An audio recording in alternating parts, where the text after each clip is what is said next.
get stuck with you. I don't get it. You're lucky.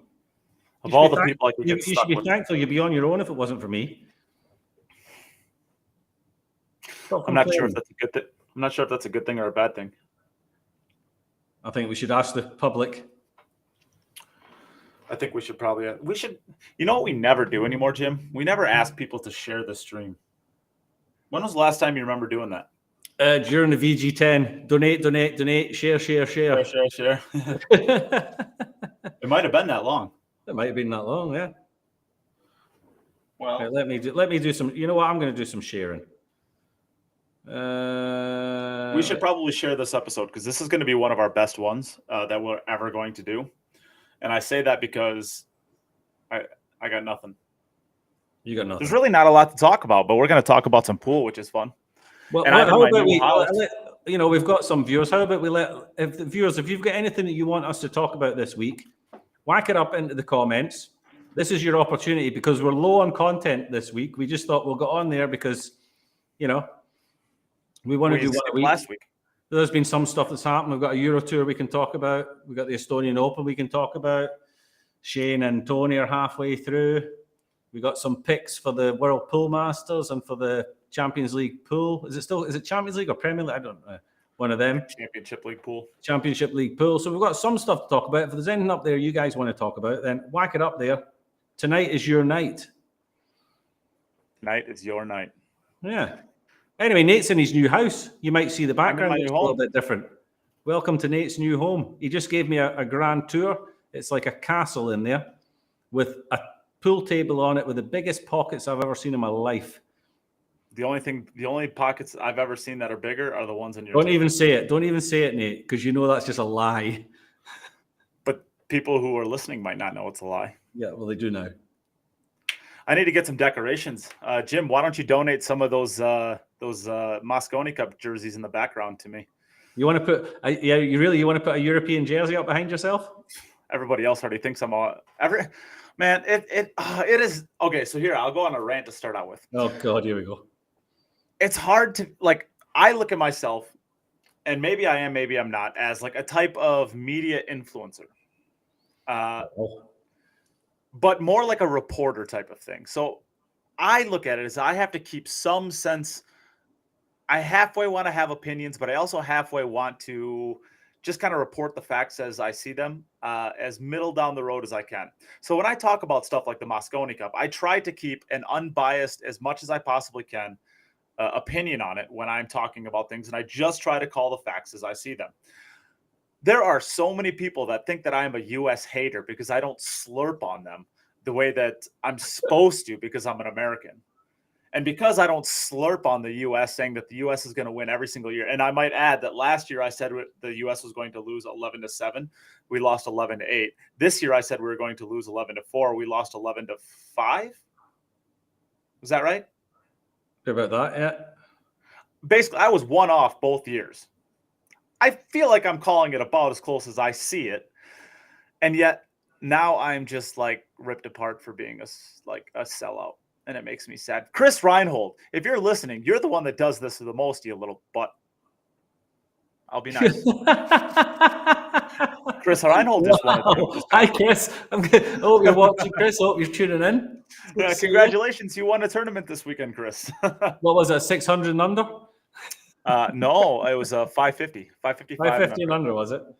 No, there's actually some good players in it. I saw there was Geronimo was in it, and I believe he beat who did he beat in the finals? He beat a real player in the finals. It was a really good win for him.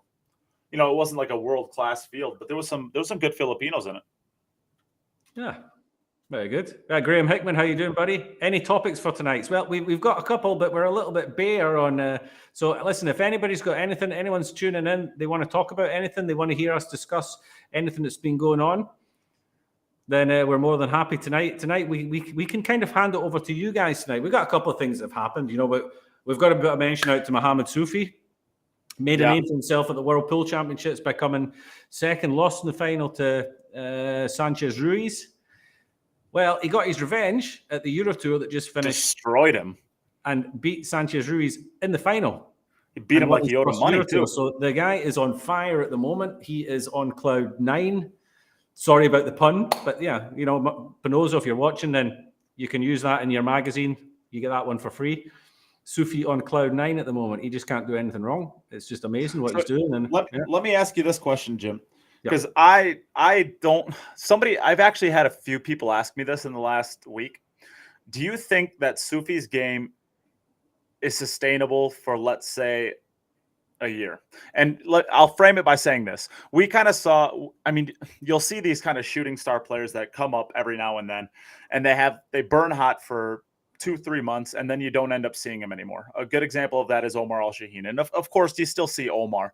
It's not like he's gone for good, but he had a run there where I think he took second in the World 10 ball. He placed fourth in the U.S. Open, I think. Like he had a stretch there where he was really high. He never got any wins, but he got really high, and he made a couple of really good showings. But now, if he makes the final 32 or the final 64, that's not a huge surprise, but you don't often see him make runs into the quarters or semifinals or anything like that. Do you think Sophie is more like a Francisco Sanchez Ruiz, who didn't come out of nowhere, but he really came on strong the last super quickly, we'll say, and is now dominating everything? Or do you think he's more like an Omar Al-Shaheen, where he's going to spend maybe a month, 2 months, 3 months at the most, up towards the top of events, and then we're just going to see him fall off? What do you think? Well, the way he's introduced himself to the pool world is more like an Omar. He came further out of nowhere than what Omar did. Omar was still a known player, And from Syria, you would kind of expect that. Yeah, well, no, but he's not from. He's Syrian origin. Syria, he lives in Germany. Round these parts, everybody knows who he is. Everyone knows he's a top player. Did we expect this to happen from him? No, I didn't expect it to explode like this. But we know that he can play. You saw even before the World Championships, his Fargo was around the 777 or 780. You don't get that by being an average player. The guy's a good player. Maybe just hasn't traveled as much or stayed within his own bubble in Germany, where it's tough enough to be a pool player in Germany because we've got so many good players. Is it sustainable? For me, just my opinion, players who have the game, the kind of game that Sophie has, with that all-out attack and just going for everything, it's a confidence game. When your confidence is high, you can play that kind of pool. What we will need to see in the future, assuming we get to see him more and more and more and becoming more prolific in bigger tournaments and playing more, is how does he react when confidence is not at the ultimate high that it obviously is at the moment? What's his B game? Ultimately, your sustainability within the pool world will be based on what kind of B game you have. If things are not going great, can you still compete? Can you still fight? We haven't seen that from him yet. We obviously just a couple of months he's had. I mean, his confidence is through the roof. So he's still going for all his shots. He's still getting away with some stuff. Semi-final against Niels, probably should have lost. Niels has gone hill. He's broke. He's got an open table. He's got an open shot in the one, and he's down on his shot. And somebody in the crowd has a brain fart, and either, I don't know what happened, whether they shouted something or they fell off their chair, or it was something. It wasn't just a cough, put it this way. And Niels had to get up off his shot, played this one ball. It was a little bit, the pot wasn't so difficult, the position maybe a little bit tricky. And he expected the referee to then either stop the clock or reset the clock, which is what happens in something like this. If you're forced to come off your shot because something's happened, but the referee didn't. He said time, which means in the Euro Tour and stuff like that means you have 10 seconds left. And Niels is sort of a bit surprised, and he's got back down on his shot. He's had to rush it. He's made the ball, but he's got out of line on his next shot, and it's screwed him over. And these are the kind of little things that are going for Sufi at the moment. When little rolls and little things that need to happen for him are happening. He's playing great pool as well. Don't get me wrong. But yeah, we have to wait and see what happens when he has to fight, when he's not making everything, when he's not, getting the little rolls and stuff like that. What kind of B game does he have? I'm assuming, and I'm sure he does, from what I know of him, he can play match play pool as well, and he can keep himself relevant in matches and not just be blown away. but we're going to have to see. Can he stay up there? I really hope he does. I hope he does, because it's like the dream scenario that Matchroom have come along. They've given all these events, they're giving people all these open tournaments that they can go to. They said from the start, Emily openly said, the opportunities are there for people if they want to work hard and travel. It's the same opportunities for everybody. If you're not willing to do that, you don't get the opportunities. So I want to see these players come through that all of a sudden have decided, I'm going to have a go at this. This is my opportunity to actually try and see if I can make a career for pool. And I want some to be successful in doing it, that then has a knock-on effect to the others to say, well, if he can do it, why shouldn't I give it a go? Why shouldn't I try? So I hope he is successful. I hope he stays there. I hope he doesn't disappear. I mean, wins his first Euro Tour off the back of getting to the final of the World Championships. If any of the top guys had done that, you'd have said it's an amazing achievement. So for him, it's also an amazing achievement, and he should be applauded for what he's achieved. Because winning a Euro Tour is not easy. So I think he'll learn a lot in the coming 6 months.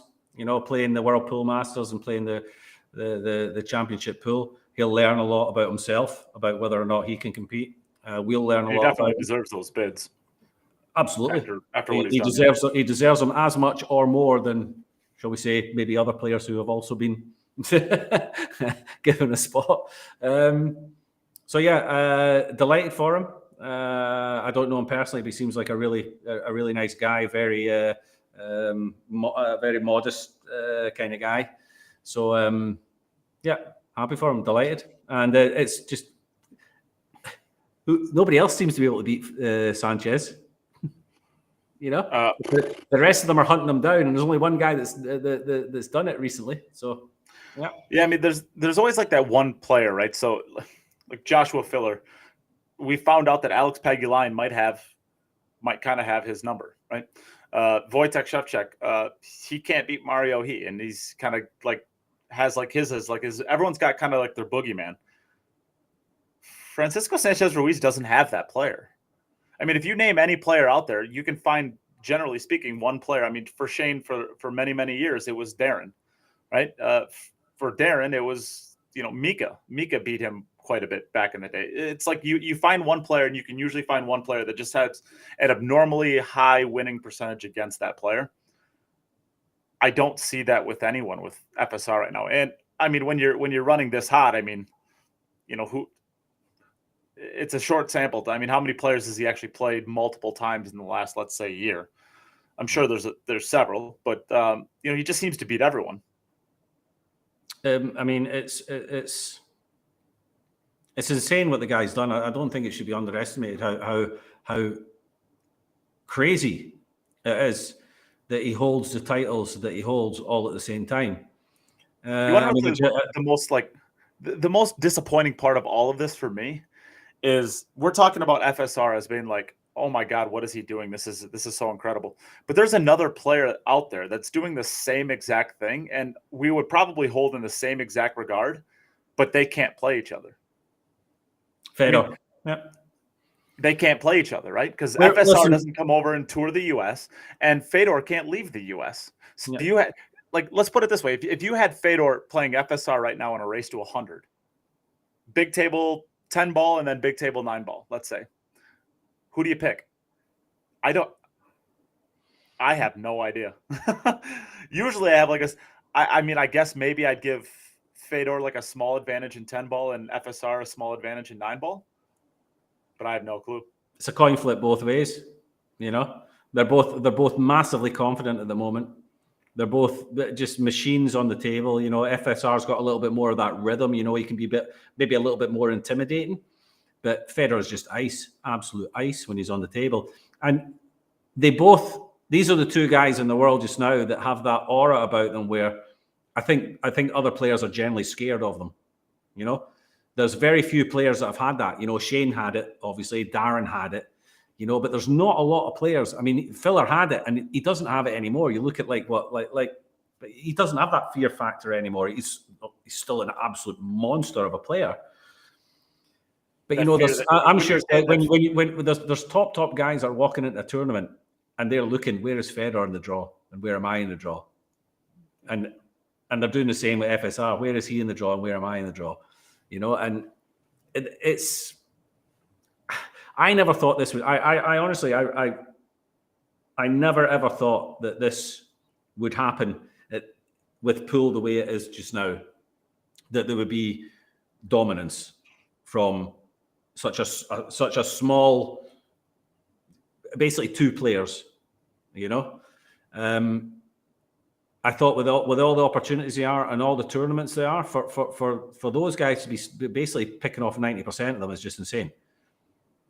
FSR is winning everything you want to win, and Fedor is winning everything that you want to win for money. No, Federer's winning everything he can play in, and FSR is winning everything that he wants to win. If Federer's in there, does FSR win them all? You can't say yes, you can't say no.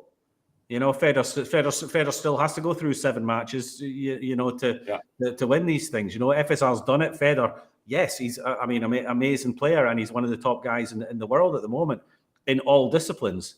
Crazy again, that he can just play all these disciplines and be so good in them. And I can't wait. I think we're being robbed at the moment of seeing Federer in these big tournaments. We all want to see it. We all want to see him back. We're all being robbed at the moment. But what he's doing just now, and what he's having to do by playing all these one-pot tournaments, these bank tournaments, his game is growing exponentially. He's learning so much more. We're being robbed of Federer, but Federer is gaining so much knowledge and so much information playing in all these other tournaments that he's going to be better and better. There's not going to be a shot on the table that he won't be able to play by the time he comes back. And that's one thing that a lot of the other guys don't have. Very few players have that all-round ability just to see every shot in every single way. They don't have that. Jason doesn't have that. Filler doesn't have that. Sanchez Ruiz doesn't have that. Federer he just sees like 4 or 5 different ways to play a shot, because he just, okay, how do I play this one pot? How am I playing this if it's a one pocket shot? It's just the amount of information and knowledge he's going to be gaining is incredible.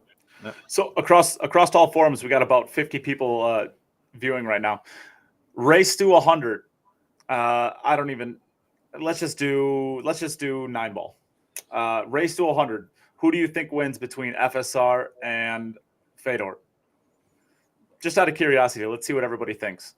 First of all, I want to say FSR was asked this question if he would consider playing a long set, and not necessarily against Fedor, but against anybody else. And the longest set he's ever played in his life up to now is a race to 21. That's the longest set he's played in his life, is a race to 21. Even I've played a race to 100. Wow. I was not expecting this many. 6 straight Fedors. 100 might be stretching it for him, but I don't think the guy uses a lot of energy when he's playing. He's such a quick. He sees the table so quickly. I don't think. Hey, we have our first FSR. What do you think? At this moment in time, it's very difficult for me to judge what Federer's 9-ball game's like, because we don't see him playing it. Well, we saw it at the U.S. Open, and he was eliminated in the round of 32 by Tyler. By Tyler, yeah. Does that tell you everything about Federer's 9-ball game? I don't think it does. It's just one game, It's a race to 9. I think at the time it was a race. Maybe it was a race to 11 at the time, but I think a race to 9 or a race to 11. I give FSR the 9-ball. I give FSR the 9-ball, and I give Goss the 10-ball. I think I agree with that. But I think Fedor has something that FSR doesn't, and FSR is like really, really likable. I've never heard anybody say a bad word about him, and everybody absolutely adores him on the tour. Fedor is a fan favorite. I think FSR is a peer favorite. I think everybody loves, of his peers, I think everybody loves FSR.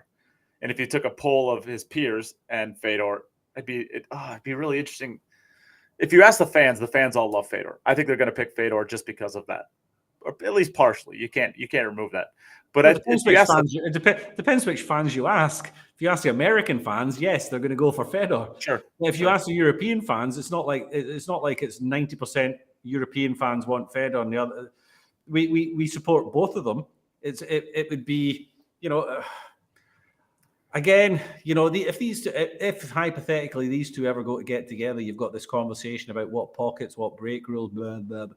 If they play on a matchroom table, they play. Let's say they play. The World Pool Masters is finished, yeah, and the table's still standing there, and they say, right, race to 100 on this with these break rules, 9 on the spot, same break rules, everything matchroom on this matchroom table under these lights. Who wins? FSR 9 ball. Stick them on a table in a club in the States. Maybe Federer's got more chance. And I'm only saying that. I mean, it's still a coin flip, but I'm only saying that because I have to give a little bit more weight to FSR because he's done it on that table. Federer hasn't had as many opportunities on that table for reasons that we all know, but when he has had the opportunities, he hasn't performed. Not to that stage that we think Federer Goss should be getting. Federer Goss should be getting every tournament. He should be getting last 8 every single time, minimal and further. He hasn't done it in the matchroom events, Yeah. That's the only reason I would go with that. Yeah. Okay. Well, why don't we take a look? I guess just because I think it's interesting. Why don't we take a look at the Premier League pool, which is going to be starting up in I don't know. I guess it's not too soon, but they announced a lot of the picks, and I think it's just kind of interesting to look at some of them. You have your obvious ones. You have your FSR, your Albin Ocean, Shane Van Boening, Senjin Pelovanovic. I think that's kind of an obvious one. Konrad Yushishin, I like that one. Sky Woodward, Seisoa, South Korea, if I'm not mistaken. Is that the that was the? Do you know who that was? No, that's a female. That's a girl. The one that just won the World Championships. Yeah. Okay, I like that. I think that's awesome. I think that the Premier League pool is absolutely a profile building tournament. Nothing more. Correct. I think that the women's world champion, at minimum, the women's world champion should be in there every year. Yeah. Minimum. Yeah, I think there should be 2. Personally, I think there should be Perhaps. 2. I think there should be the highest rated woman player in the world, whether that's Siming Chen, if that could ever happen, or just whoever the world champion is. I think that's I think this is a perfect opportunity to profile some of the women and some of the younger players. So I really, really like the idea that the Khalid is in this. The junior player from Saudi Arabia. Yeah. He made some great runs. I think he won that tournament. He took first place, I think, in the highest prize pool ever. He lost the finals. But he got more than the world champion got for winning the world championship. Yeah. First prize was like 375,000 or something. Yeah, if I remember right. Saudi money. Yeah, right. So I love to see some junior players, and to be honest with you, what I would really like to see with the wild card, I'd love to see Joey Tate get in there. How great would that be? Yes, I agree. It's a profile building thing. Get the people in there with a story. But okay, you have to weigh that against people who deserve to be there as well. This is event. We know Joey Tate, but does the pool world know Joey Tate if he gets beat 9-3 by Shane and doesn't swap the 4 for the 5 ball? That's the point, right? I mean, that's it. I feel he needs to kick on from there and do more. Well, we started this by saying this is a profile building. Correct, but it's not. He's not quite. For me, he's not quite in that list of players yet. But he's everything that you want. He's young. He's a great player. He's got a story. He's got a family around him. He's got his entire family is involved in the pool world. He's got his time nine siblings. And his time will come, but also it's still you still have to have the players in there that are top of the world that people want to watch. Okay, well, will you tell me a reason why Earl Strickland should be there then, and I'll tell you a reason none whatsoever. None whatsoever. Because Joey Tate, there's zero reason why Earl Strickland should be there. There's absolutely no reason. The dude cannot play. We saw it at the Moscone Cup. People talk about bringing in viewership. That ship has sailed for me. I still think he gets the eyeballs. Pool doesn't need Earl Strickland to bring in viewership. The pool needs Earl Strickland playing Earl Strickland Pool, not being just a name Earl Strickland. And the idea that viewership goes up just because he's playing, if viewership goes up, it's because people want to see him blow up, and that's not the reason we want people to be tuning into the game. I mean, everybody who listens to this podcast knows my thoughts on Earl at this point. I think he's way more of a toxic. I don't know. He's way more poison to this game than he is anything else at this point. I don't completely agree with the whole poison thing. I just think it's his time is gone. It's been and gone. He's a legend. He's an absolute legend. His legacy will always be one of the best ever. He's the best 9-ball player that's ever played the game.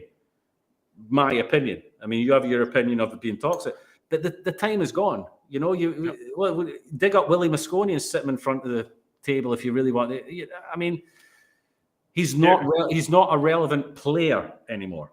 Matt Poland asked me who would I rather see in that slot. I think I would rather see Joey Tate in that spot. Let's build the next Earl Strickland or the next Shane Van Boening. You know, he's got a little bit of a profile from the mix-up, and obviously it's, you know, you can only milk that for so long, but it's not like he hasn't won some stuff in the meantime. He's won some good matches. He's won a tournament out of South Carolina. He double dipped BJ Ushery in the finals of a tournament in South Carolina. BJ Ushery is like a 775 Fargo, something like that. I mean, he double dipped him in the finals.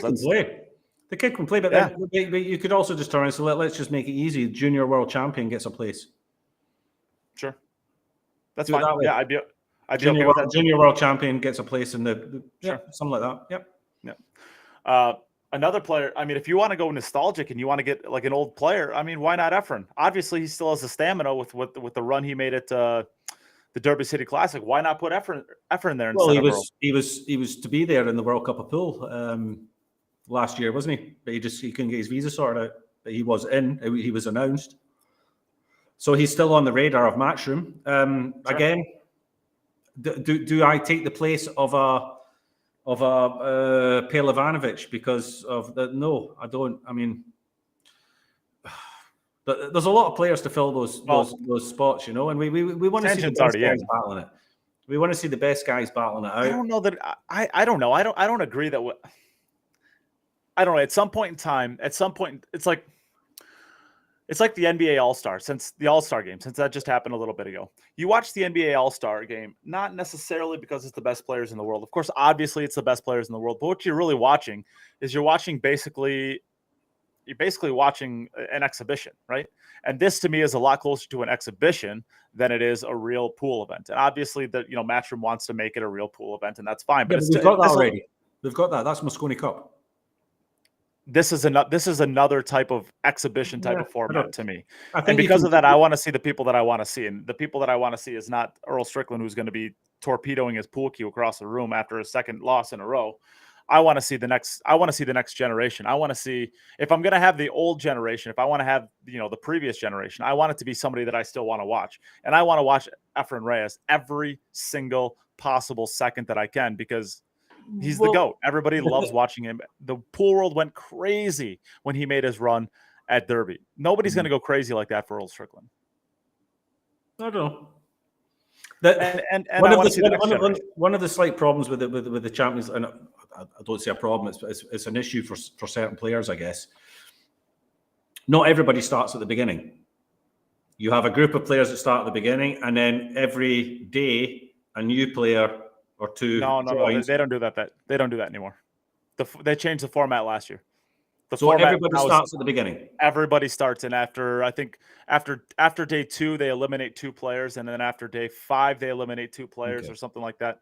I don't remember the exact format, but it's not the way that it was the first year where they start with players, one moves on, and players come in. Yeah, it's all 16 players face each other once across the first 5 days of play. After day 5, the bottom 6 in the league table are eliminated. The remaining 10 players face each other again across day 6 and 7 before 4 more players are eliminated. The remaining 6 players each play each other one more time on day 8 before the top 4 contend the playoffs. All group matches are race to 5 alternate break. So basically, what they've done now is they've taken the Premier League darts, Survivor style. The Premier League darts they're using now, which is better. The players are more likely to come across because they know they're definitely getting 5 days of pool. And because there's something to be said for what you're saying. You certainly don't want it to be the same 16 players that get the Masters. You don't want that to alter because they're getting announced at the same time, so you don't want it to be the same players. That's not right. But yeah, it'll be interesting to see. Well, there's 4 wild cards, so let's hear your 4 wild cards. Who do you like? Well, name the 12 that have been announced. Albin, FSR, Shane, Khalid, Jason Shaw, Conrad Justishin, Sanjin Pelavanovic, Wu Kun Lin, which I'm very happy about because Wu Kun Lin has been the best player out of Taipei for probably 2 years now, and he does not get any sort of shine because he's completely overshadowed by the Ko brothers and Cheng Jung Lin. I'm telling you what, Wu Kun Lin is the best player out of Taipei right now. Alex Pagulayan, Earl Strickland, Sky Woodward, and the CEO, the South Korean female world champion. Right, I'm going to bring that up because I'm never going to remember. Premier League pool. I guess all the players are here, so we need 4 wild cards. Yep, I'll start if you want. I'll start. Right. Okay, so if I'm going to want to see, I want to see Mario He in this. Mostly because I don't know. I don't remember if he played last year or not, but I want to see Mario He because I want to see how his stamina holds up. And I know that's kind of a rude thing maybe to say, but the dude is also the semifinalist champion. He is literally in the semifinals of every tournament he's ever played in his entire life, and he's made a few finals, but he's yet to break through for a major title. And I think that, this is besides Euro tours and stuff like that. But I want to see Mario He play all the time because I just really like his game. I want to see the next generation. Call me a homer from the Americans, but I do want to see Joey Tate get a nod. I think that'd be really fun to see build the next U.S. generation, and he has the most marketability of any junior that I know of. So Joey Tate, I'd like to see. I would like to see Mario He, and then from there, I guess I would like to see Dennis Arcoyo get into this. I think we're kind of robbed now that he can't get back to the U.S. I miss watching Dennis play. And I don't know, anytime I can see Dennis play with the best players in the world, I kind of get excited about that. So I wouldn't mind seeing Dennis. And then I would like to see Johan Chua. I think Johan Chua is like the next Filipino that, if he continues on the trajectory that he is, I think he could be the next big Filipino player to kind of take the mantle from Dennis once, he kind of fades off into the, age black hole. I'd like to see him get in there. All right, what do you think? Well, first of all, one of the wild cards is Sufi. Oh, Sufi. Okay, so it was announced. Okay, so his spot. So okay, if I got to remove one, then I'll remove Dennis. So Sufi's in. Yeah, it was already announced as far as I'm aware. Premier League pool or Champions League. I don't know why his name's not already on the list here. I'm looking at the list just now.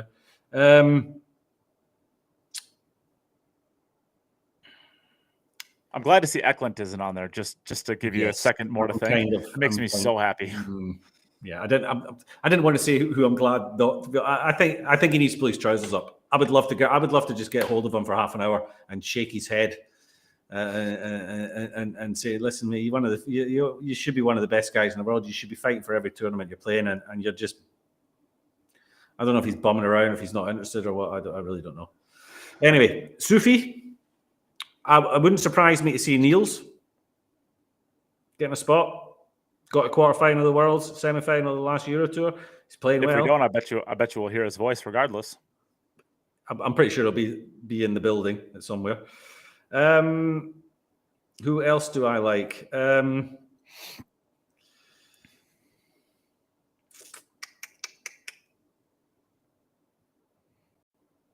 This is a riveting podcast. It's a tough one. I look at this. Al-Qaeda's not been announced. David don't know. He's always a good shout. You're talking about you would love to see a couple of Filipinos in there, but obviously the travel restrictions. Are they going to make it? Are they going to get there? I like Dave's suggestion. I like Aloysius Yap in there too. Yeah, I think that's a good pick. Yap's a good shout as well.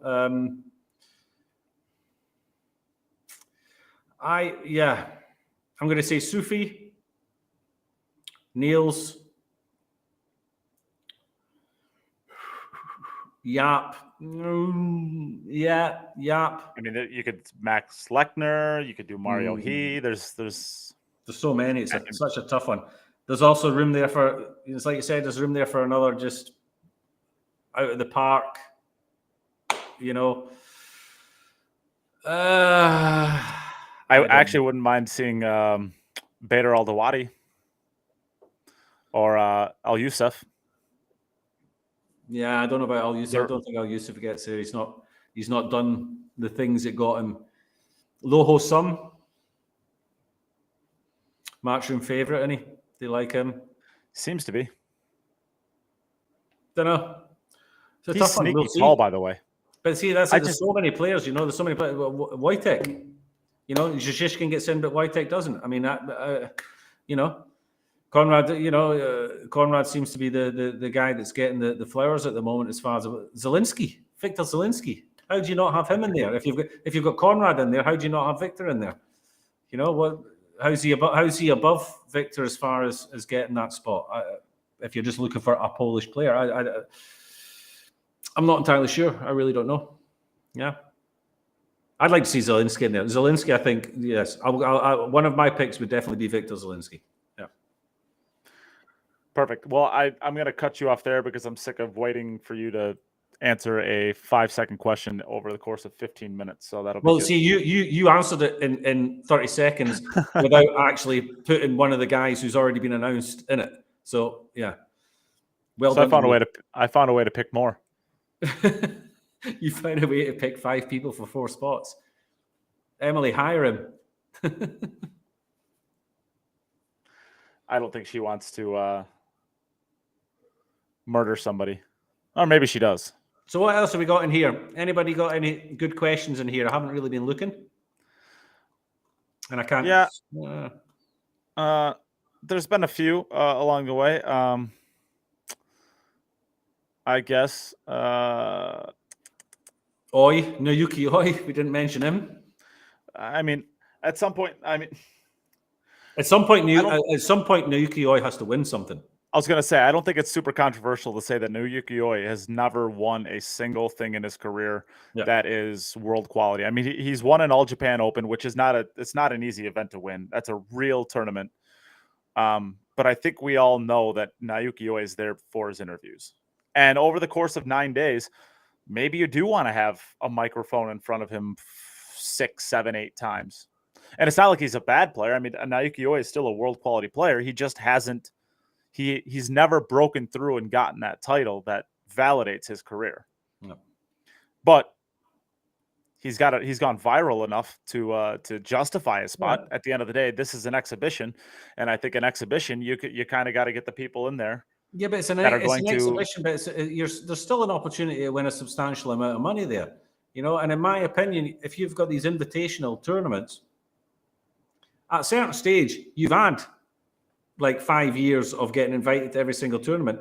It's time to win one, or you're not getting invited back again. Your place is going to get taken by somebody else, because if you're just there and you're not winning shit, I'm sorry, but win something. And there's a few you better players have some really good interviews. Yeah, there's some really good interviews. There's a few players that are in there, and I'll even say it myself. And Jason needs to win one pretty soon, in my opinion, because he's getting the cookies, he's getting the flowers all the time.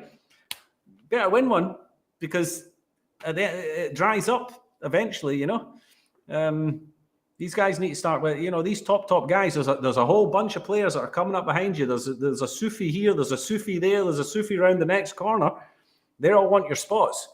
You guys are getting all your invitations every single time to every single tournament. Best start winning them, or you might not get your invitations anymore. Yep. Terry Drake asked, Joshua Filler didn't work out with his travel schedule with the Predator event. Well, he made his own travel schedule. Yeah, of course. But the Predator World 10 ball, the way that it worked out with his travel schedule is it just wasn't going to work to be able to get there after that event. So he pulled out. Dirk Ridley asks, how does Sufi's style affect future players in the speed argument? I mean, I guess I don't think that I am firmly of the camp that, well, there is definitely something to it. I think Shane Van Boening ruined an entire generation of players coming out of the U.S. because the way that his mechanics, It just doesn't work. I've seen so many players who have that. You know, if you watch Shane play, you know he's got the back arm, and his first movement is always, and he does that. I believe he does that to create free acceleration, so that you're not accelerating out of a dead stop.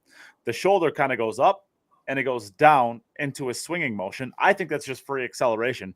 But to be able to control that, especially when you're nervous, you're fatigued, you're under the gun, it's super, super, super, super tough to control that all the time. And Shane Van Boening has done it better than anybody else. But as somebody who does instruction and tries to help people with their game, I'm telling you what, I see stuff that he does in so many aspects of their game, and people just if you're not willing to train 12 hours a day to perfect your mechanics the way that he's perfected them, it's just not going to work. You gotta. But I guess going into that, I think Shane is different. I mean, he's reached legendary status like few others have ever reached. And so he's going to have an impact on a younger generation coming up that players like Sufi never will. I'm talking completely out of my element here. I have no idea if this is true, but I do know that Syria is a bit of a mess. We'll just put it that way. A bit of a mess right now. Careful what you say. I cannot imagine that there is a lot of 8-year-olds coming up with the luxury of being able to go to their pool room and practice having Sophie as a benchmark or an idol or something like that. I'm talking out of my element. I have no idea what's actually going on in the ground. I only know what I get projected to from the US media. It seems like it's a bit of a nightmare. And so I don't see how that is going to, the next generation of pool players is coming out watching Sophie being like, oh my God, he just got second place. I could be that. I need to train. With that being said, there is no. Well, does he have enough of a profile? It should have an inspiration for people who think, oh, hold on a minute, I could have a go at this if Sufi's doing it. You just don't do it the way he does it. Nobody has ever done it the way he does it. We've had the discussion about whether it's sustainable or not. He's got that outside arm. I can't guarantee you, but I can tell you where that's come from. The guy's like 4 foot tall. It's only been the last couple of years that he's been able to get over the top of the table properly. So he's probably spent the first 8 years he's spent playing pool, he's spent having to do this just to get his arm above the table and get his cue flat on the table. He's not the biggest guy, and you see a lot of kids, they play like this, but eventually they get a little bit taller. But I'm guessing he didn't actually get tall enough until probably about 12, 13 years old. And by that time it's been set and it's in, and that's now his motion, and nobody's going to try and replicate it, I wouldn't think, because you can't replicate that. Go try it. You won't even. Or he just really likes Keith McCready. Maybe he grew up watching Keith. Yeah, McCready. But Keith wasn't like that either. Keith, Sufi's almost got a parallel arm, almost like he's doing a jump shot on every shot, except he's got it flat. McCready was outside, but his whole arm was outside. Yeah. I just don't think a lot of players look at him and are going to be like wanting to model their game off him. Usually that is like you got to have some like a national pride that goes into something like that to want to emulate somebody's game that perfectly. And I've seen it in an entire generation of players from Shane. And Shane just outworks everybody in the entire world, so he can get away with those. I don't know if you want to call. I would probably call them imperfections in his mechanics. Although, who the hell am I to say that? But there's a reason he's the only player in the world that plays the way he does. Right? Can you name a single other professional pool player that plays anywhere close to the way he does with his mechanics? People have tried to emulate Shane, and it's come down to you can't. But there's certain parts of his game that you can learn from. The break, yeah.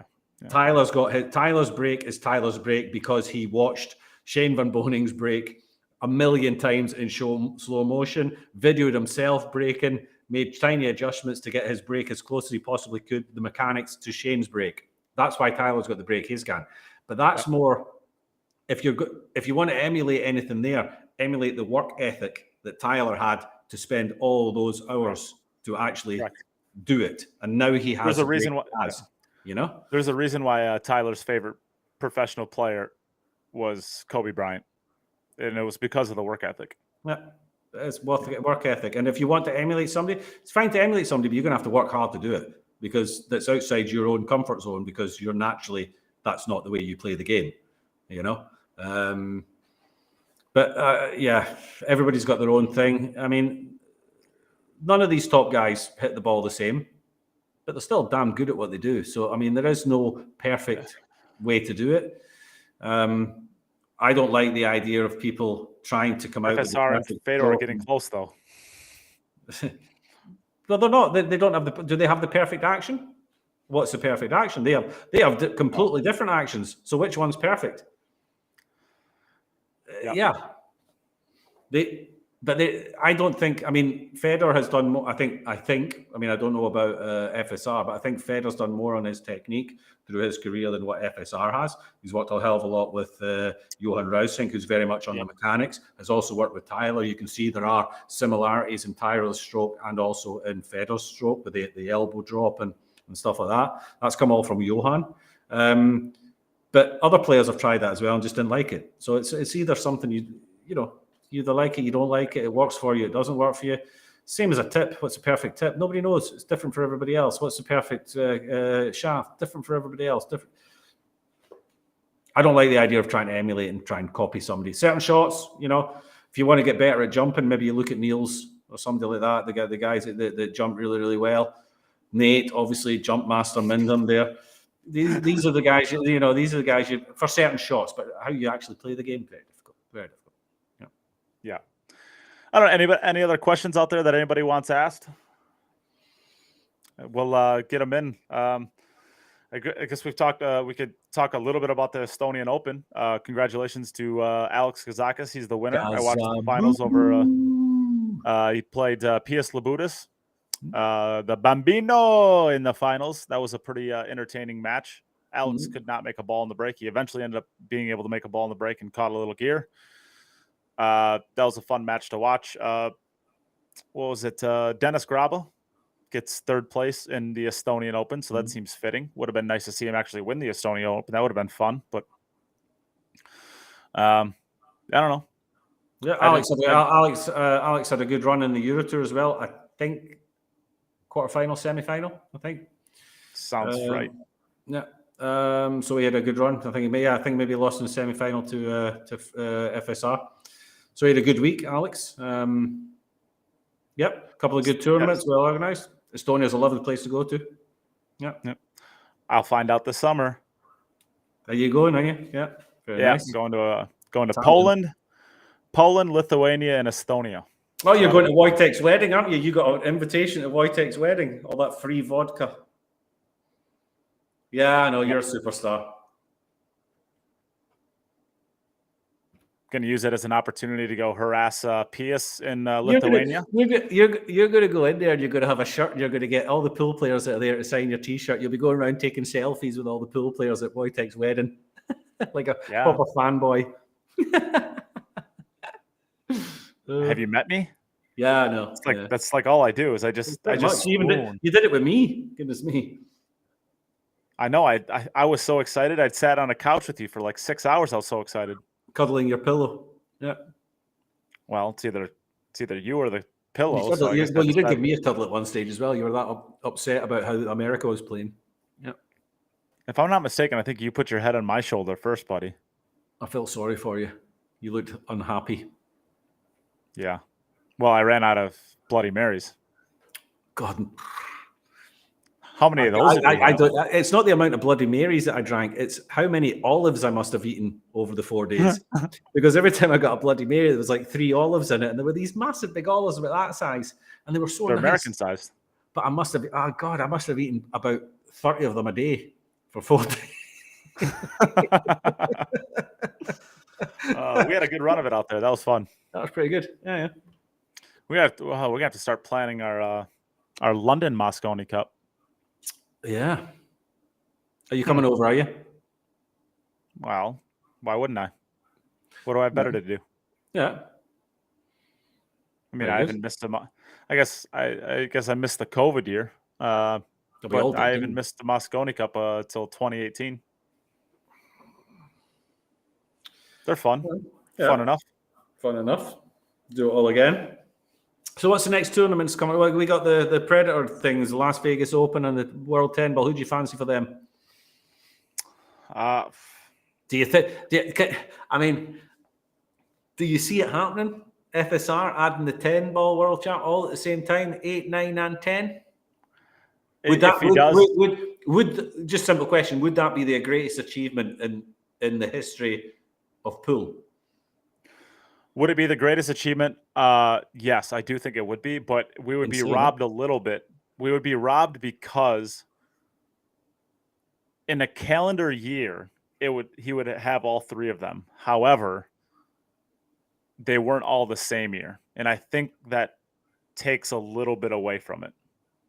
Unfortunately, right? Yeah, so it's a little bit away with it, but it's how much does it really take away? How much does it really take away from it? So it's I'm looking at. So you're saying, it's like the tennis Grand Slam, but yes, the Australian that's Open, exactly what I was going to go. The Australian Open, you win in a different year from the other three. Yes, I think that would mean something in tennis. I think if that's also has that ever? Well, I'm looking at it. I'm not looking at it from like a here and now. I'm looking at it from a historical perspective. Well, it only loses its shine if somebody else does do it.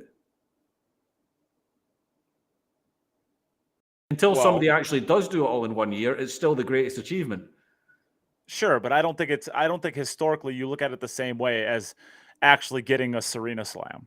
Yeah, but nobody's had a Serena Slam. Serena's had a Serena Slam. That's why they call it a Serena Slam. Yeah, but she did that in tennis, not pool. Sure, but nobody's had a Serena Slam in pool. There isn't a Serena Slam. There isn't. It's not the Efren Slam or the Strickland Slam or the. Well, to be clear, I mean, it's very. When was the last time the 8-ball, 9-ball, and the 10-ball World Championships all happened in the same year? It's been back when Efren and back when these top guys, Efren and Earl and Shane's played all three. Shane's played all three in a year. Yeah. I mean, it's not been for a while, but still, I mean, to have all of them and the US Open. Yeah, that is the Grand Slam. Really, I mean, at the moment, wouldn't you say? I mean, what is there a tournament? Is there a tournament that slips into the top 4 above one of them? Yeah, the World 8-ball's not in there.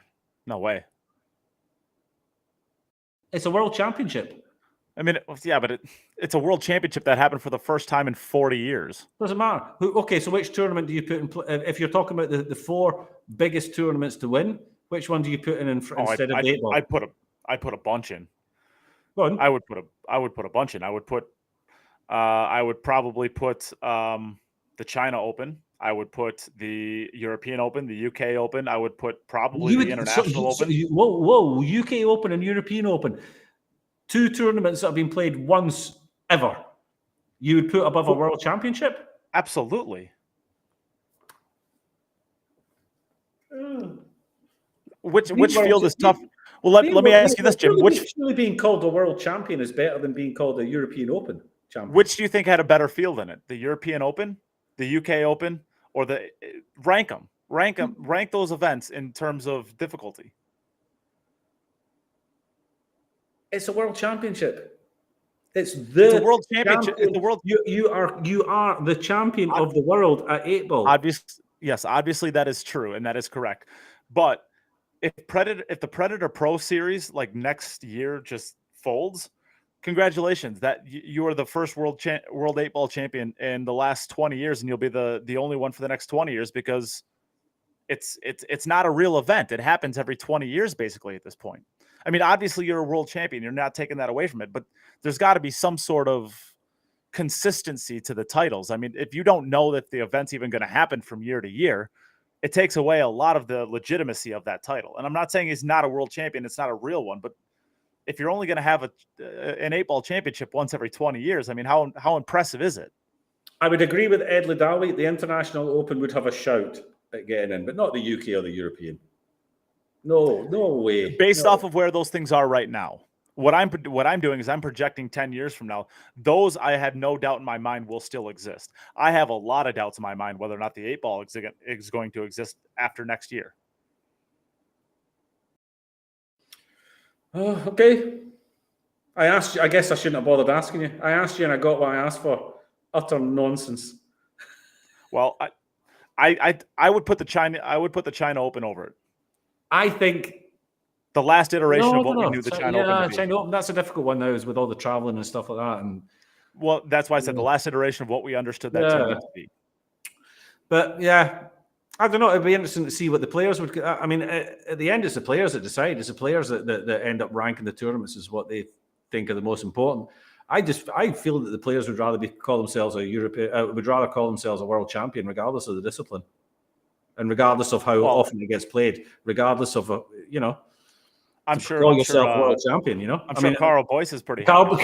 Yeah, being as how it's the only tournament Carl's ever won, I'm pretty sure. He'd go for the World 8-ball. He's won a World Pool Cup. He didn't do it on his own, did he? Well, he had help from Apple. He had help from Appleton and from Niels and Nick as well. They gave him a lot of help as well in the final. True. But I'm pretty sure. I'm pretty sure Boise would say the World 8-ball is the greatest event ever. The most prestigious to win. Correct. Because that's a game that everybody knows. That's a game that everybody has played in a bar or in a pool hall. Is 8-ball. Yeah, it is the most known game. It is at the end of the day the most known pool game in the world. I would say that if you and I are going to agree on anything, if there are three of the four majors in pool are the World 10-ball, the World 9-ball, and the U.S. Open. Yes. We can agree on that. Those are the three. That no one. So then really what we're arguing is the fourth spot. And I put the China Open there, personally. What we understood the China Open to be 3 years ago before COVID. Honorable mention would be the International Open. All right, they all have their merits. But UK Open and European Open at this moment in time don't get close. They're opens for they're new opens. So the US Open. No, like I said, sorry, that's not what I meant. They're new opens. They've just started. Sure. But I mean, this is just my opinion. This is just my preference. I think that there's more validity to that tournament at this point because I look at the World 8-ball is just starting, and if I'm going to look at them both as just starting, then I'm going to take a look at the fields. And yes, the World 8-ball is a world title, and that cannot be poo-pooed. But you're not going to sit here and argue with me that the World 8-ball has a tougher field than either the European Open or the UK Open, right? Those are both harder events to win.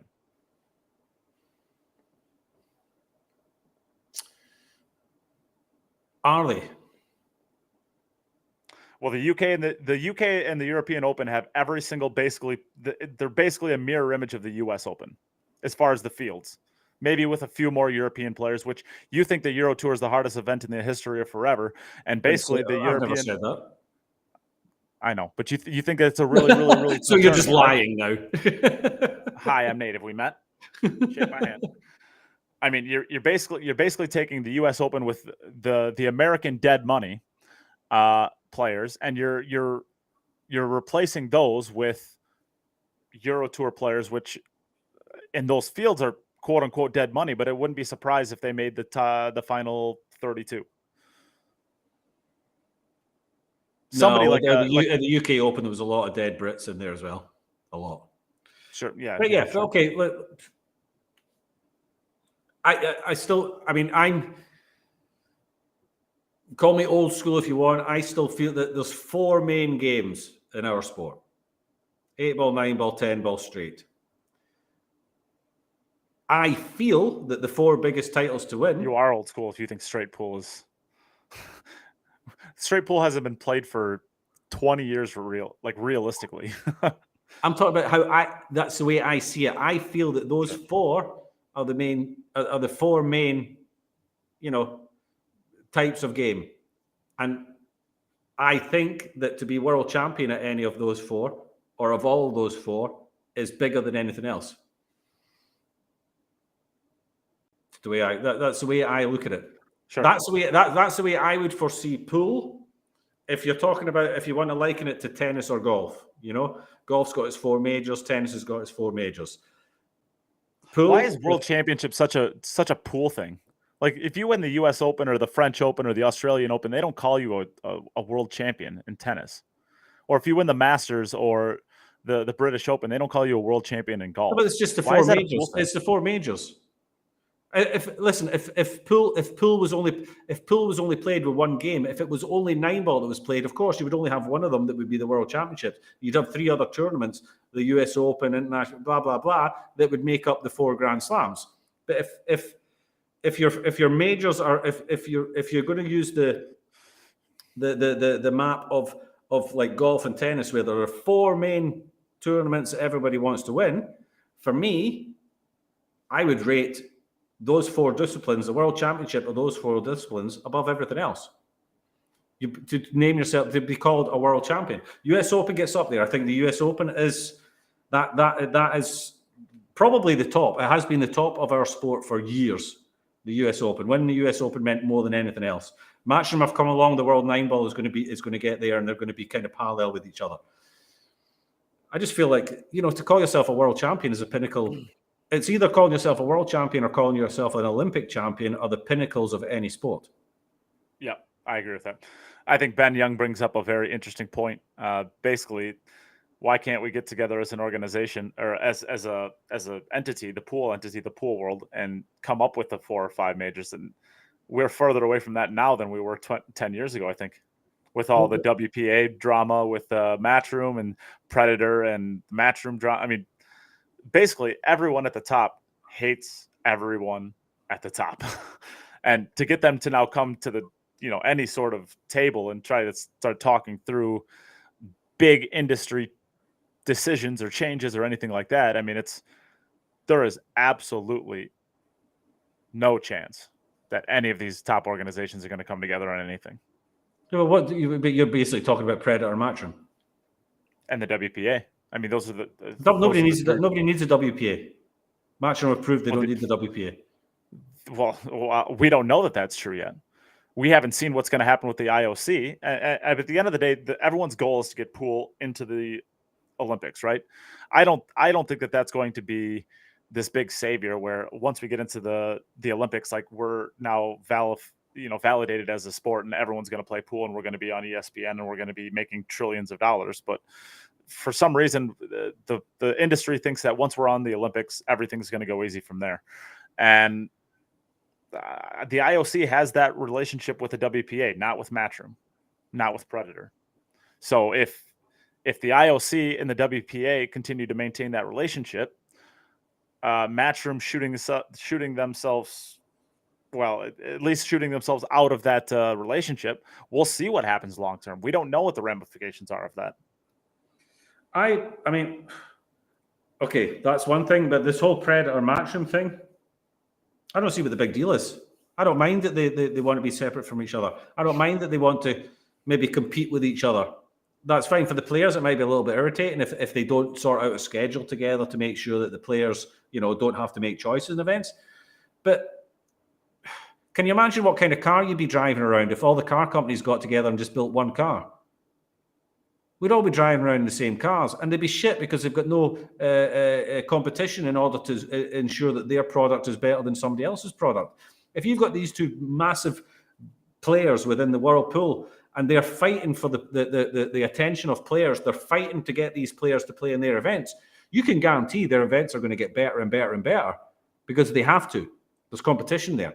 If they come together and just create one event, who does quality control? Who makes sure that they're improving all the time? They're trying to get better. Yeah. Let them push each other to higher things. Let them push each other to higher prize pots. Let them push each other to better events. Let them push each other to better productions, for better television, for better TV rights, for terrestrial TV, for more streaming, for better streaming services, for multi-stream. Let them push each other. That's perfect for us, surely. It's good for us.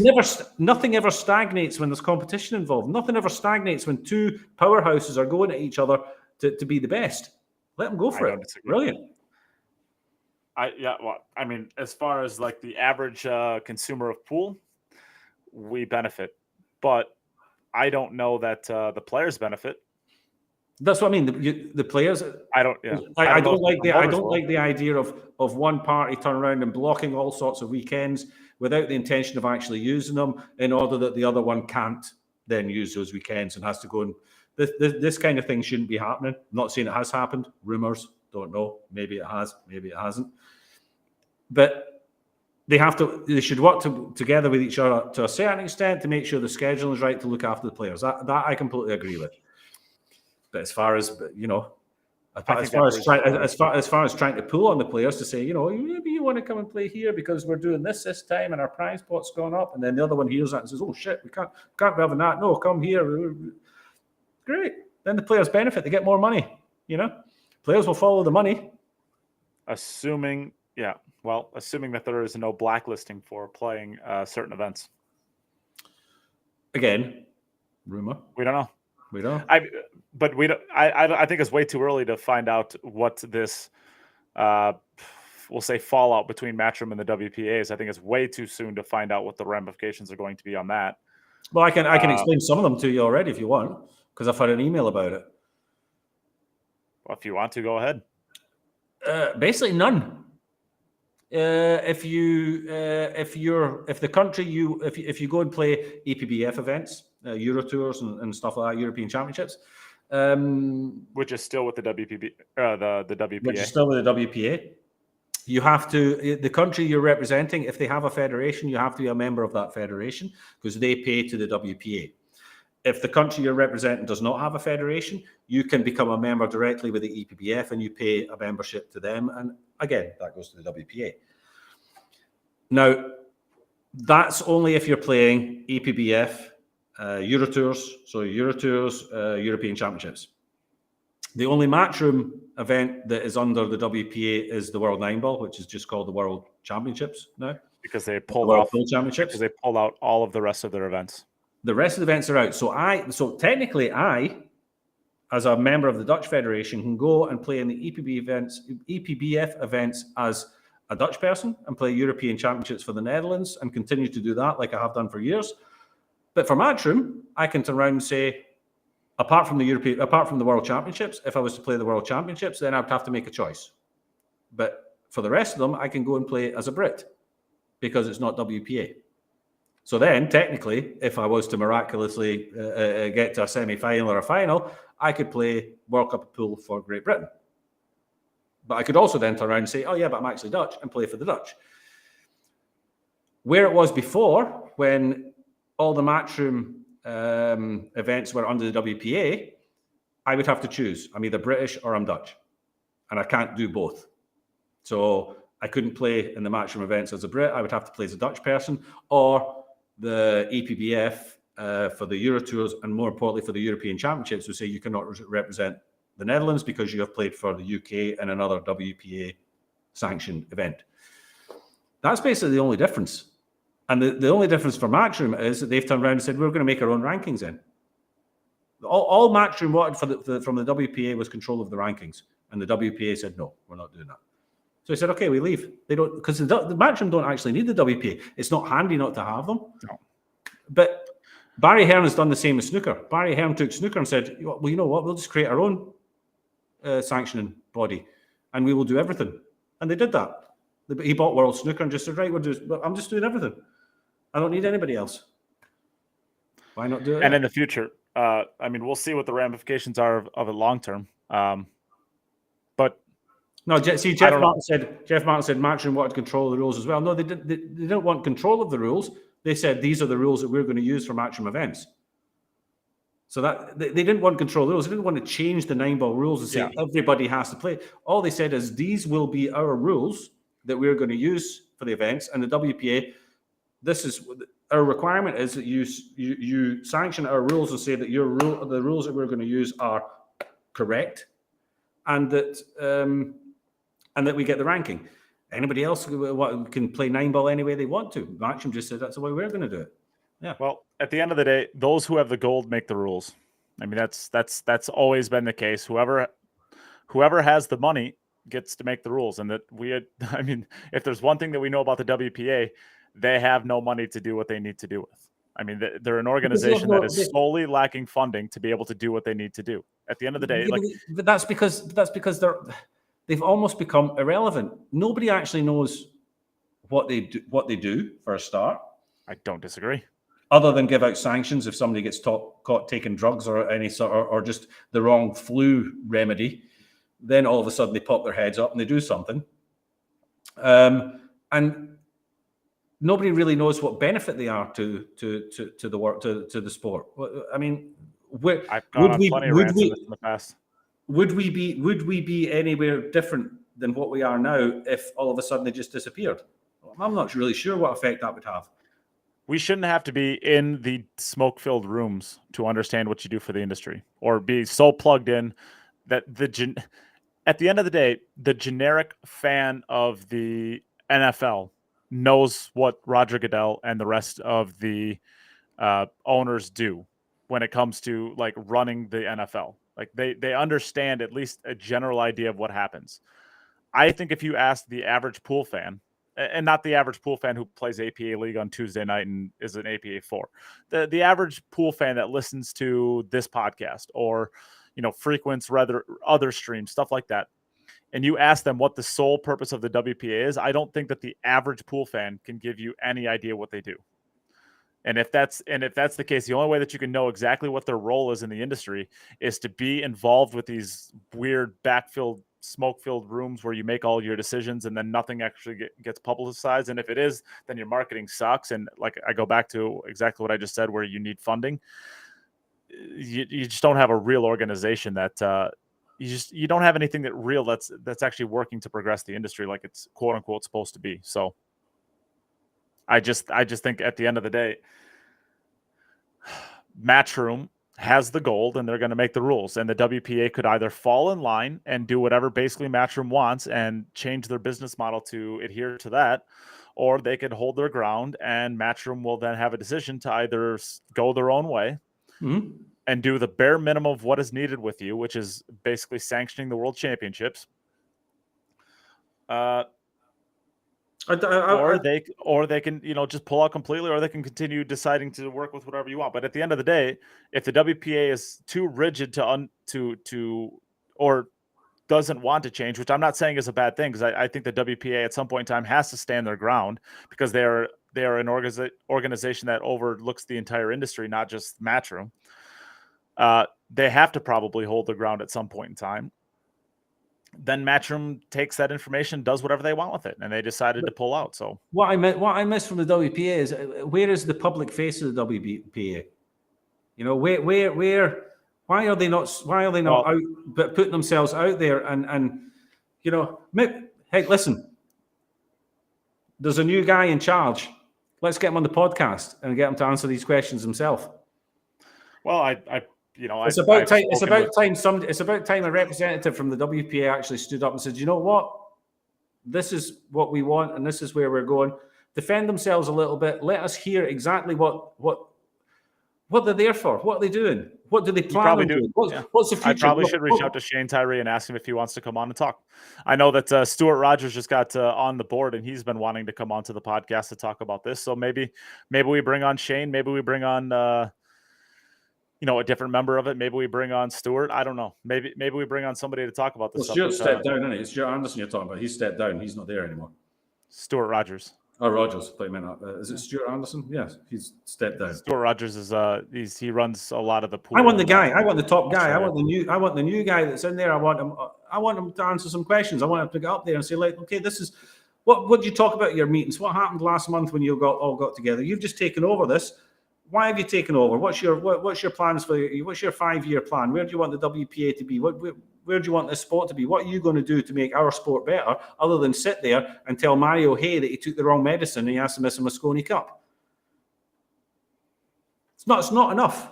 That's not enough. That the only time you stand up and actually put your fist down and do something is when you're sanctioning players. That's not what you're there for. Well, if you're going to be the head of an organization, you better not be too modest and timid. You better be able to speak. You better be able to.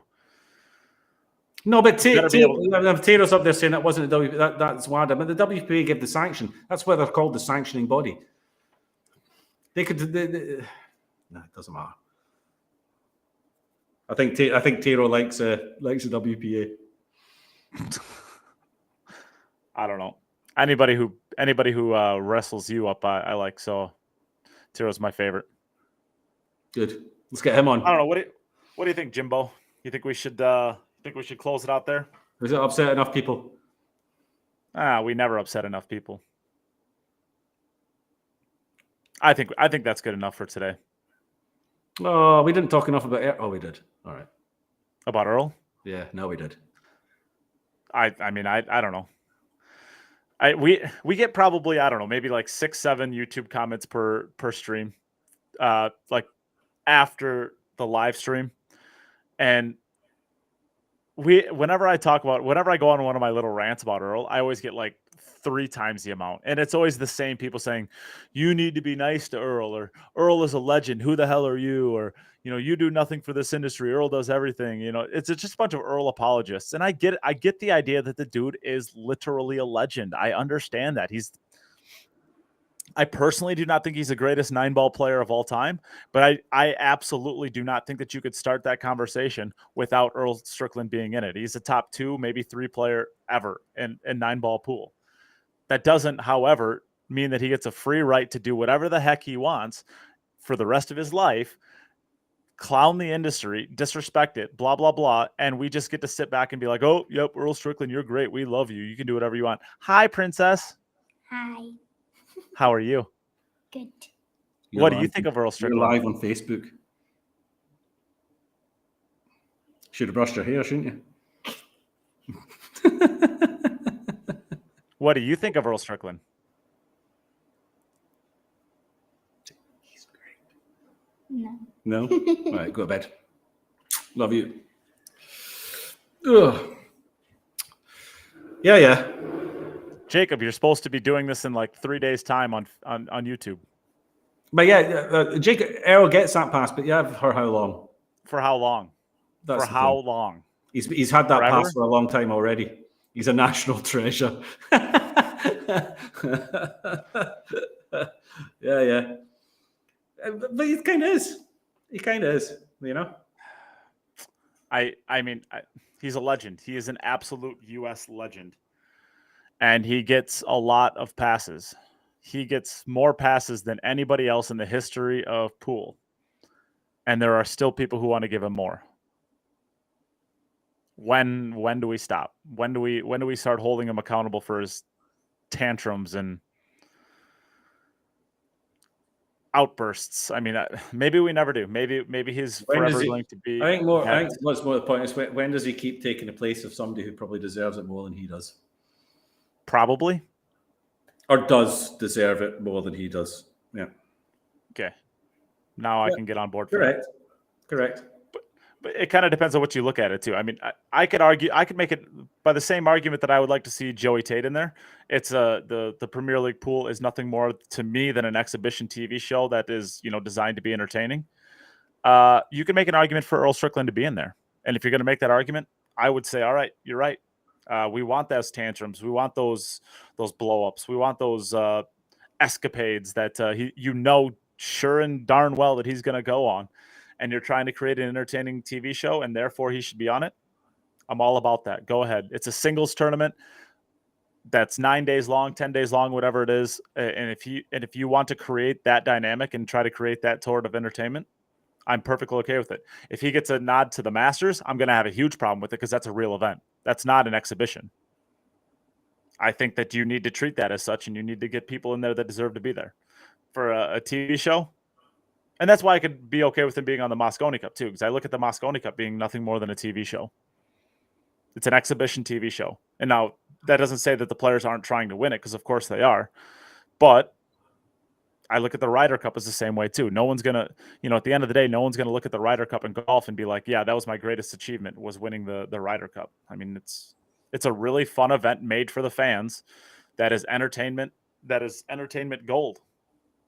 And if you want to have Earl Strickland on that, fine. You want to have Earl Strickland on the Premier League pool, fine. You want to have him on the Whirlpool Masters and invite only list, I'm going to have a problem with that. Yep. I get it. I mean, at the end of the day, Did we- Manchester are still, I mean, as much as they've grown very quickly in a very short period of time. Oh, big Let's time, not forget, they've only been doing it for a couple of years. It's And 2017, basically. they're still working on the ratings. You know, they still want to be selling the shows to mainstream television and stuff like that. And if they feel that their viewing figures are spiking anytime that Earl's on, then they'll probably use him until they get what they need, and then they'll dump him. And then then his time's up. You know, if that's why he's in, purely for the rating value, then, you know, once they have the ratings and once they get what they want, I got no problem. Bye Earl, I guess. Maybe, yeah. If they're using him purely as a business thing, then I get it. Just, I don't know. I feel like we have other superstars that should be getting just as much attention, you know, and that are just that are as good and better for the sport than the guy who you just kind of hope does something a bit funky. Because what they want is new viewers, and new viewers don't know who Earl Strickland is anyway. So what's if somebody puts Pool on for the first time, they see an old guy standing there, they don't know he's a legend of the game. How great would it be that they just look and say, look at that old guy playing pool. This looks like an old guy's sport, you know? I have a new wild card. Yeah. And this player would not be able to compete. In fact, this player probably stamina-wise may not even be able to hold up for the 5 days until the first round of eliminations. But I promise you will not find a better story. How awesome would it be to have one of the wild cards be Jeanette Lee? Why not? After I mean, it's a TV show. After all that she's been through with the ESPN 30 for 30, her battle against cancer, if she could hold up for 5 days with this format, how awesome would that be? I don't completely rule out the idea that Jeanette Lee ends up on one of these events. You want to talk about reaching out to people outside of the industry. You get into a cab in Cincinnati, or you jump into a tube in Germany and you talk to people about pool. Every single person basically in the world can say, oh, the Black Widow. Right? I mean, that she is the one person that transcends pool like no other.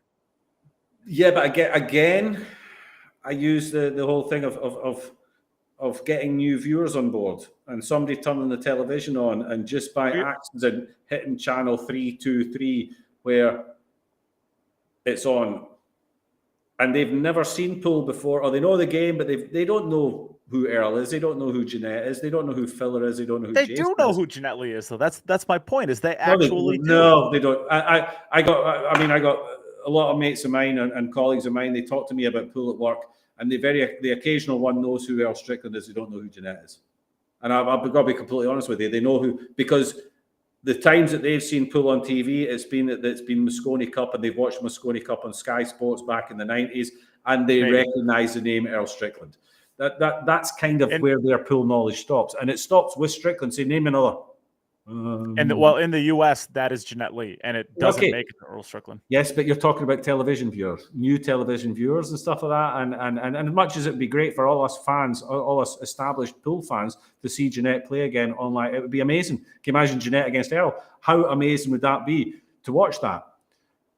But think about the kid who turns on the TV, doesn't know anything, knows pool because he's gone down with his dad and played, or there's a table in the bar that his dad goes round to. Turns the TV on and sees Jeanette playing against Earl. Does that sell the game to that kid? Well, the kid, fine. You want to make that argument, fine. But what I'm saying is there is an entire generation of people over the age of, let's say, 35 in the US who knows who Jeanette Lee is. They know that she's a Black Widow. They know because they watched it back in the 90s and early 2000s in the US on TV on ESPN. They know who this player is. They already have that marketing. If that got to the people who used to watch her and loved her as, like, you know, as a kid, as a, you know, a teen, as a early 20s, whatever it was when they were watching her, you're already reaching a market that exists. You're just basically rekindling it. I think that could be a value. Of course, this is, at the end of the day, this is a European event, and they don't think about it as from a an American perspective, and I'm an American, so I can't think about it as a European perspective. So I think that's the disconnect here. But whatever you think Earl Strickland is over there, I promise you, Jeanette Lee is 400 times bigger here. There's a reason that Tony Stewart. No, I get that. Listen, Jeanette Lee donated to her GoFundMe. Yeah, listen, Jeanette Lee is the biggest name the sport has ever had. Yeah, regardless of all the men, regardless of F1, and they're not even in the same ballpark. She is the Tiger Woods. She is the whoever. The Michael Phelps is a good way of putting it. Very few people can name another swimmer in the world than Michael Phelps, right? Yeah, there you go, that kind of thing. She is the Michael Jordan. She is the everything. But still. Yeah, yes, it would be awesome. It would be awesome to see her again.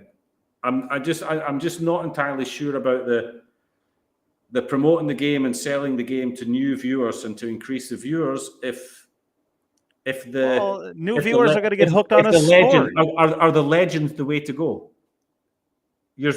People seem to think that these legends are the way to increase viewership. Well, you may get more people already within pool watching on that particular moment when they're playing.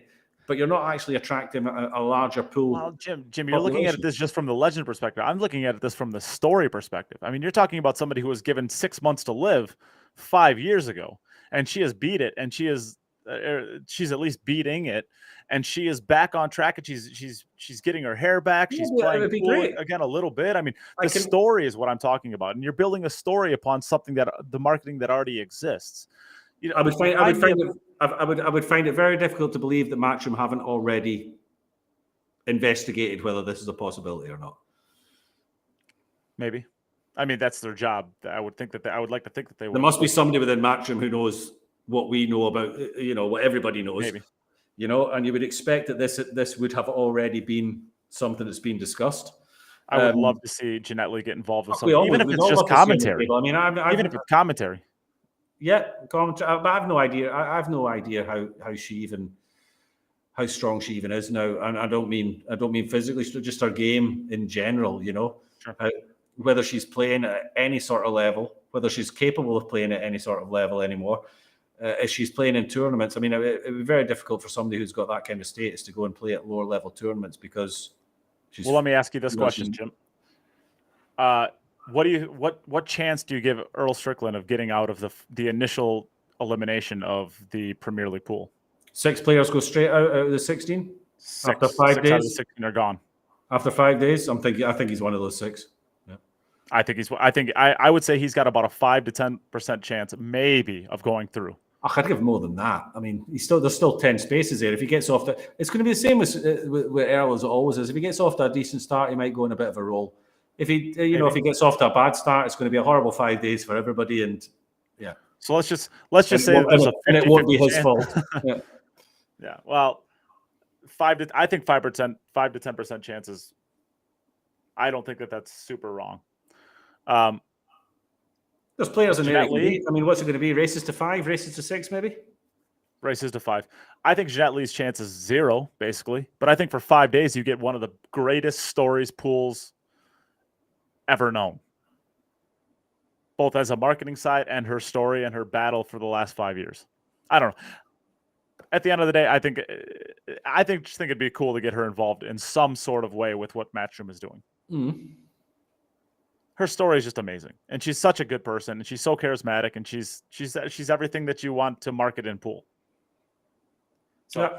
All right, let's close it out. I would definitely love to see her get to some sort of physical state where she can get back into the game in some way, because she's incredibly influential. Also, if she stands up in a room full of pool players and taps her glass, everyone else has to stand up and tap their glass to get people's attention. As soon as she's out of her seat, the room will just go silent, and all these players just say, "Look, Jeanette's going to say something," and she just commands attention she's one of those very, very few people in any sport that has that impact, and it would be great to see her back in the sport in some shape or form. And I think she's one of the people that can catapult it to the next phase that it needs to be. And if You have 16 players. Maxim have got any brains in them, then if it is possible, they should be getting Gillette in there in some shape or form. Yeah. You have 16 players.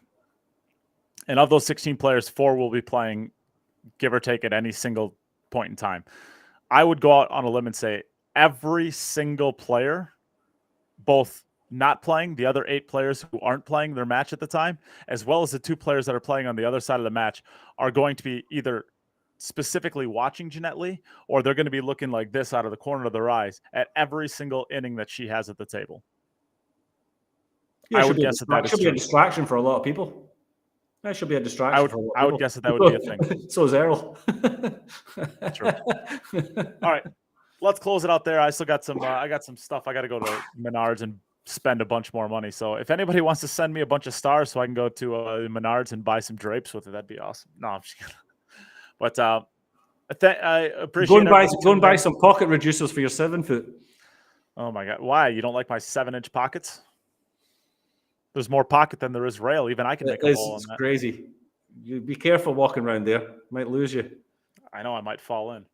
All right, sounds good. Appreciate you again, Jim. Thank you everybody for tuning in and watching, and we'll be back next week. Take it easy, guys.